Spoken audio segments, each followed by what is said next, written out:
नमस्कार मित्रांनो, आज तुकाराम बीज म्हणजे तुकाराम महाराजांचा वैकुंठ गमन सोहळा, यावर्षीचा सोहळा 375वा सोहळा आहे। तुकाराम महाराज आजच्या दिवशी वैकुंठाला गेले होते, सर्व समक्ष वैकुंठाला गेले होते। काही अश्रद्ध लोक, काही मूर्ख लोक तुकाराम महाराजांचा खून झाला असं म्हणतात, पण जर आपण तत्कालीन दाखल्यांचा, तत्कालीन अभंगांचा, तत्कालीन परिस्थितीचा जर अभ्यास केला तर आपल्याला लक्षात येईल की प्रत्यक्ष संभाजी महाराजांनी तुकाराम महाराजांच्या मुलाला जी सनद दिली आहे त्यामध्ये संभाजी महाराजांनी स्वतः तुकाराम महाराजांचे वैकुंठ गमन झाले, तुकाराम महाराज कीर्तनात गुप्त झाले असा मजकूर त्यात लिहिला आहे। त्याचप्रमाणे तुकाराम महाराजांचे जे 14 टाळकरी होते ते सर्व समक्ष तिथे हजर होते आणि सगळ्या टाळकरांसमोर ही घटना घडली होती।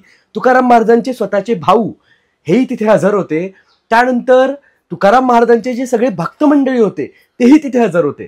तर बहिणाबाई ज्या तुकाराम महाराजांच्या शिष्या होता, तर त्यांनी पण या संदर्भातली जी प्रत्यक्ष घटना बघितली होती ती अभंगाद्वारे लिहून ठेवली आहे। तर असे अनेक समकालीन पुरावे आपल्याला त्या काळातले बघायला मिळतात, वाचायला मिळतात।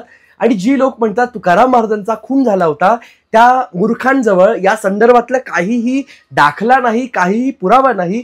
फक्त आपले मूर्खपणाचे कयास ते आध्यात्मिक पातळीला, आध्यात्मिक गोष्टींना लावायचा प्रयत्न करतात।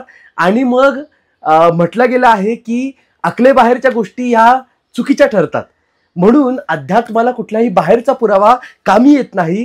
संत होऊन संतत्वाचा अनुभव घ्यावा लागतो। संतांना आलेले अनुभव जर आपल्याला अनुभवायचे आहेत तर संतांनी दाखवलेल्या मार्गावर मार्गक्रमण करून योगाच्या, अष्टांग योगाच्या, ध्यान योगाच्या, प्रेम योगाच्या, भक्ती योगाच्या सगळ्या कसोट्या पार कराव्या लागतात आणि मग तुकोबांना, ज्ञानोबांना आलेले अनुभव आपल्यालाही अनुभवायला येतील। म्हणून तुकाराम महाराजांचे आज वैकुंठ गमन झाले होते। तुकाराम महाराजांनी स्वतः सांगितलं होतं, आम्ही वैकुंठवासी आलो याची कारणासी। तर हे वैकुंठ आपल्या पृथ्वीवरचं कुठलं गाव नाही, तर हे वैकुंठ भगवान आदिनारायणाचं घर आहे, ज्याला वैकुंठ असं म्हटलं आहे संतांनी, ज्याला शास्त्रांनी वैकुंठ म्हटलं आहे।